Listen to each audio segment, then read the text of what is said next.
Welcome everybody. In this video we'll be talking about self-sabotage, other people sabotaging us, and emotional eating and binge eating. It's a huge topic and I'm sure we won't cover it all because it is such a massive topic.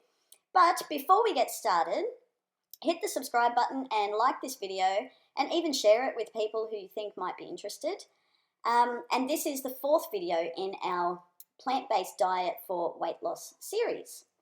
So let's get started. Why are we self-sabotaging or allowing others to sabotage? Here's the thing, we can't blame other people for sabotaging us if we allow it to happen. And ultimately, that's what happens. They can't control us unless we allow it, right? So let's set the scene here. You've been doing really well. You've noticed some changes in your body. You've lost some weight. You've been sticking with your plant-based diet. And you've been feeling really good about your progress. And then all of a sudden, boom, something happens and you've fallen off the wagon and you've eaten foods that you would not have dreamt of eating yesterday. So what happened?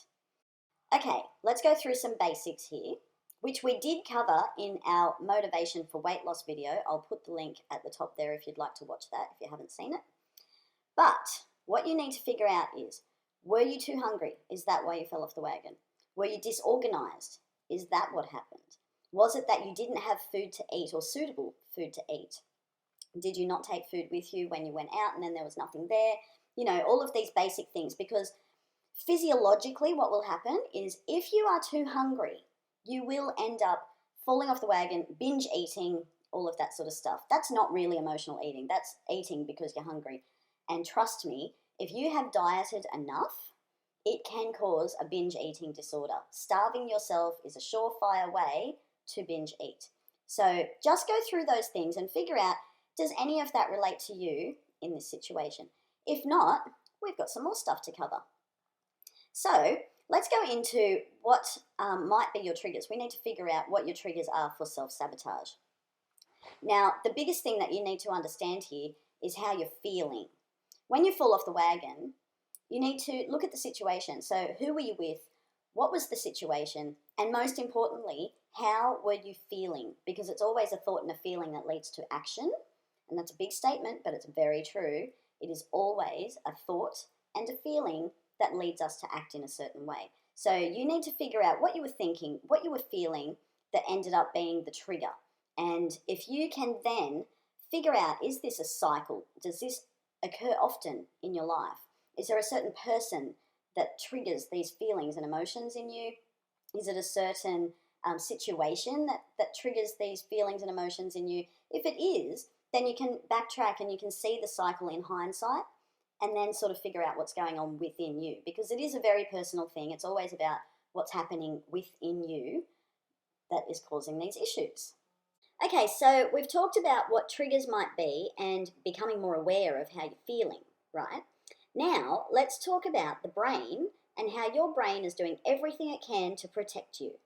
So your brain is wired to make you feel good. And that means that you're either going to be moving away from something that scares you, or you're going to be moving toward something that is rewarding. You need to decide if your brain is rewarding you. So are you rewarding yourself with food? And if that's the case, if that's your trigger, you just want to reward yourself with something, that's a really easy thing to figure out, because if that's the case, all you need to do is replace the habit.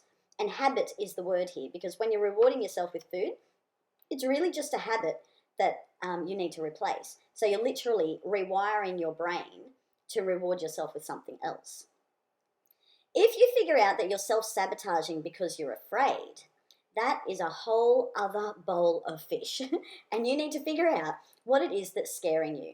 And it's actually sometimes not as complicated as what you might think. So questions to ask yourself would be things like, what would your life look like if you had reached your dream goal, your dream body? If you have lost all of the weight that you wanted to lose and you look and feel the way that you want to look and feel, how would your life be different?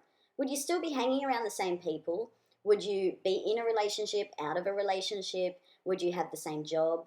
Would you still have the same friends that you have now? What would change in your life, do you think? Would you still live in the same place?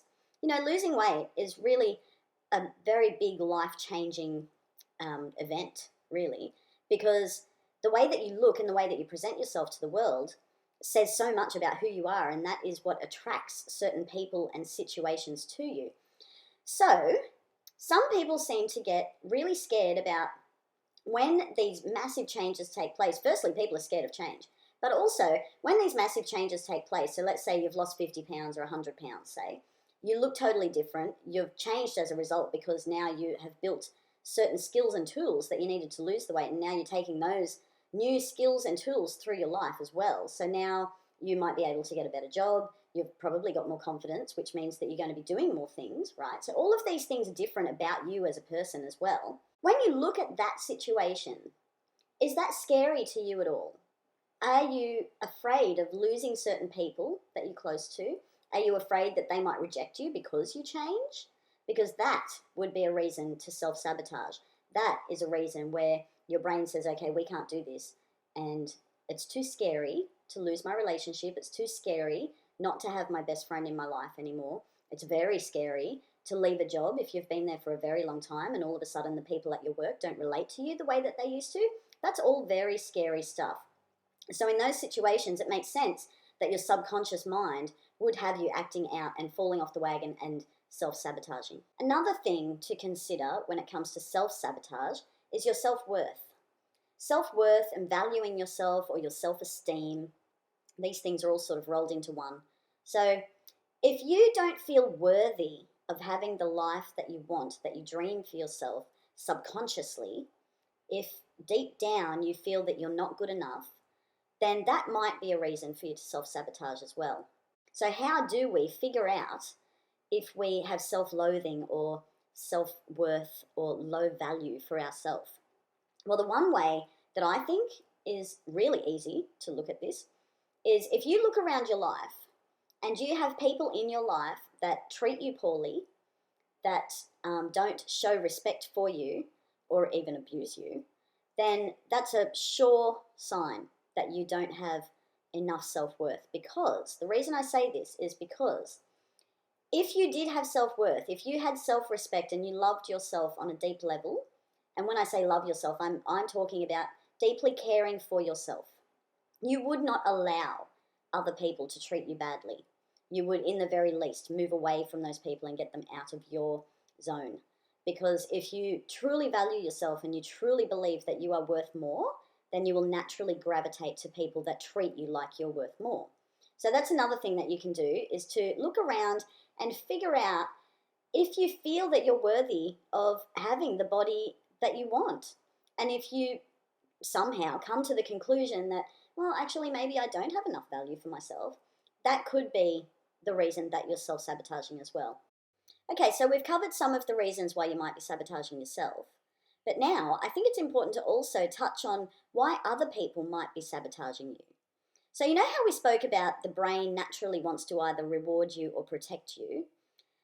This is what happens with other people that might be trying to sabotage you as well. Usually they're not sabotaging you consciously.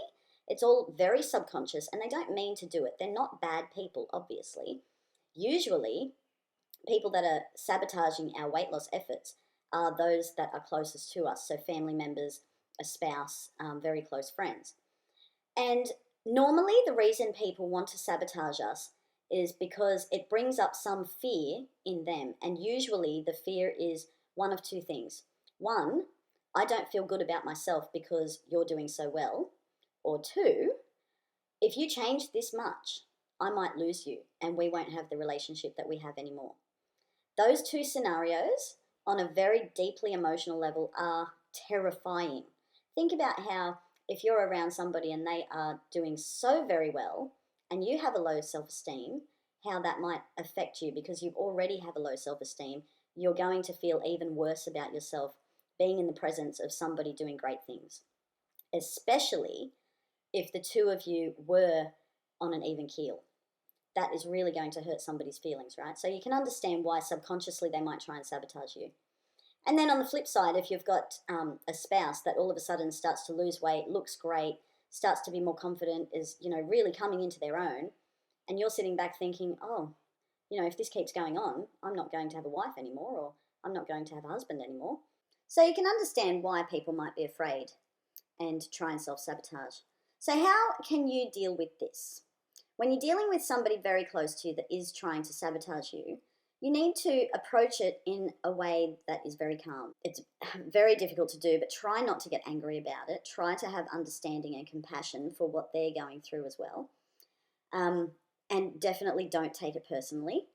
And I would suggest that you approach it with a conversation, and it's going to be an uncomfortable conversation because the other person probably isn't aware of what they're doing, and they might even lash out and say that you're being paranoid. However, I think it is worth having a conversation and just, bringing it to light, because usually if somebody can recognize what they're doing, they will stop. And if they are being told that everything is okay, if they're, treated with compassion and you're acknowledging that they have feelings around this subject as well, then likely you can work it out and everything will calm down. I actually had an experience with a friend of mine many, many years ago. We had just finished dinner and she kept on asking me if I wanted to go and get an ice cream with her. And I said, no, I won't get an ice cream because I'm not hungry anymore, but I'll go with you if you want to get one. She kept badgering me. And in the end, I just asked her, why is it so important to you that I have an ice cream? And she was very honest and said to me that it made her feel bad if she was doing that by herself. So she just wanted me to do it as well so that we could be bad together, I guess. But anyway, I was very grateful to her for pointing that out because it really made me understand what was going on in that situation. And moving forward, it made me understand what is sometimes happening with people as well. Sometimes it really is just as simple as somebody doesn't want to feel like a loser by themselves. They want company to do it. And that's okay. I mean, we've all been there, right? Anyway, hopefully this series has helped. Hopefully you can sit down and figure out how you can stop self-sabotaging. And if you haven't already, please subscribe and like this video. If you'd like to share it with a friend who you think it might also help, that would be great. And as always, if you have any questions, please leave them in the comments, and we'll see you in the next video.